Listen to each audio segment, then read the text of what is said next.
ওইদিকেই। হ্যাঁ।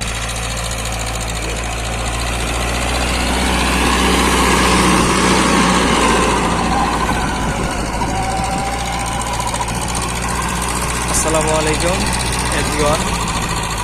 আজকে আমাদের সাদিকুল ড্রাইভার, সে প্রতিবন্ধী একটা ছেলে, অনেক সুন্দর চাষ ফিনিশিং দিচ্ছেন।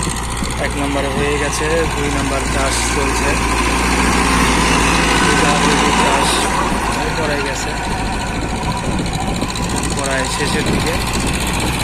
আর আকাশের ওইটা অনেক সুন্দর।